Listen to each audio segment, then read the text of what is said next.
2 Chroniques, chapitre 15. Zèle du roi Asa pour la destruction de l'idolâtrie. L'Esprit de Dieu fut sur Azaria, fils d'Obed, et Azaria alla au-devant d'Asa et lui dit, « Écoutez-moi, Asa, et tout Juda et Benjamin. L'Éternel est avec vous quand vous êtes avec lui. Si vous le cherchez, vous le trouverez. Mais si vous l'abandonnez, il vous abandonnera. Pendant longtemps, il n'y a eu pour Israël ni vrai Dieu, ni sacrificateur qui enseigna, ni loi. Mais au sein de leur détresse, ils sont retournés à l'Éternel, le Dieu d'Israël. Ils l'ont cherché et ils l'ont trouvé.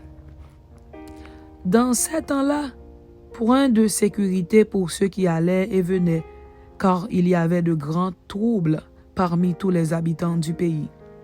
On se heurtait peuple contre peuple, ville contre ville, parce que Dieu les agitait par toutes sortes d'angoisses.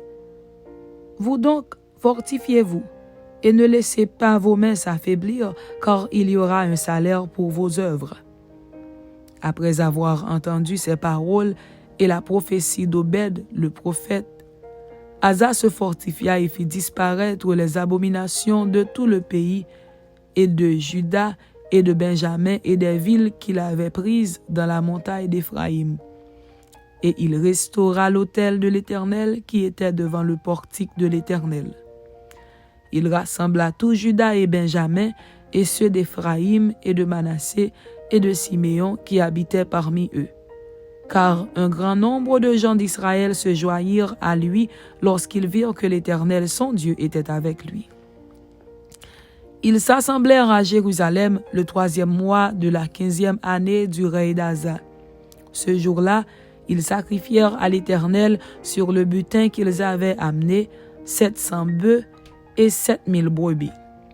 Ils prirent l'engagement de chercher l'Éternel, le Dieu de leur père, de tout leur cœur et de toute leur âme. Et quiconque ne chercherait pas l'Éternel, le Dieu d'Israël, devait être mis à mort, petit ou grand, homme ou femme. Ils jurèrent fidélité à l'Éternel à voix haute, avec des cris de joie et au son des trompettes et des cors. Tout Juda se réjouit de ce serment, car ils avaient juré de tout leur cœur. Ils avaient cherché l'Éternel de plein gré, et ils l'avaient trouvé. Et l'Éternel leur donna du repos de tous côtés.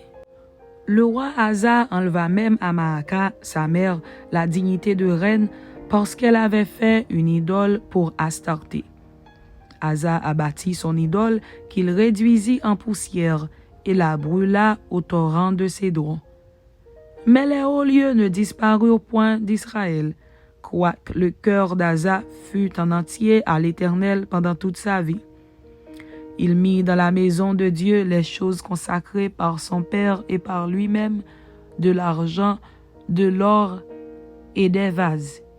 Il n'y eut point de guerre jusqu'à la 35e année du règne d'Asa.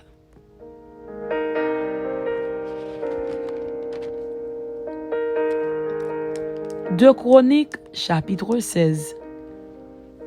Faute que commit Asa en s'alliant avec le roi de Syrie contre le roi d'Israël. La 36e année du règne d'Asa, Baécha, roi d'Israël, monta contre Juda, et il bâtit Rama pour empêcher ceux d'Asa, roi de Juda, de sortir et d'entrer. Asa sortit de l'argent et de l'or des trésors de la maison de l'Éternel et de la maison du roi, et il envoya des messagers vers Ben-Hadad, roi de Syrie, qui habitait à Damas. Il lui fit dire qu'il y ait une alliance entre moi et toi, comme il y en eut une entre mon père et ton père. Voici, je t'envoie de l'argent et de l'or. Va, romps ton alliance avec Baécha, roi d'Israël, afin qu'il s'éloigne de moi. Ben-Hadad écouta le roi Asa. Il envoya les chefs de son armée contre les villes d'Israël, et ils frappèrent Ijon, Dan, Abel-Maïm, et tous les magasins des villes de Nephtali. Lorsque Baécha l'apprit, il cessa de bâtir Rama et interrompit ses travaux. Le roi Asa occupa tout Juda à emporter les pierres et le bois que Baïcha employait à la construction de Rama, et il s'en servit pour bâtir Geba et Mitzpah.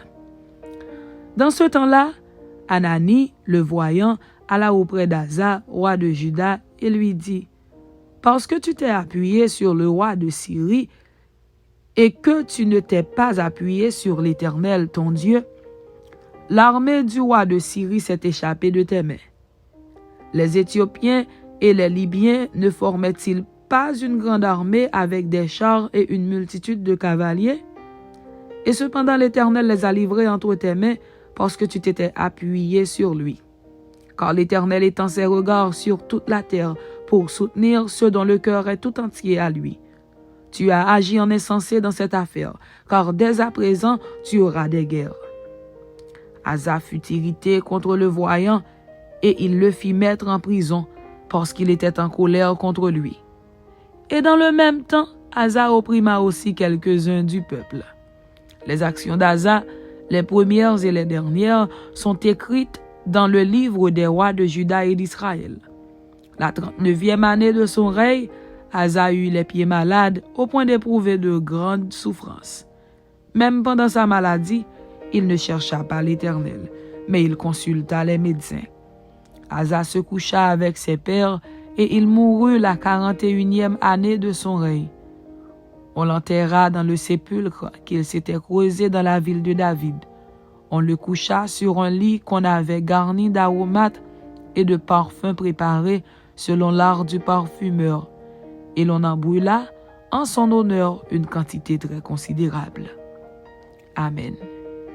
C'était 2 Chroniques chapitre 15 et 2 Chroniques chapitre 16. Que Dieu vous bénisse. Amen.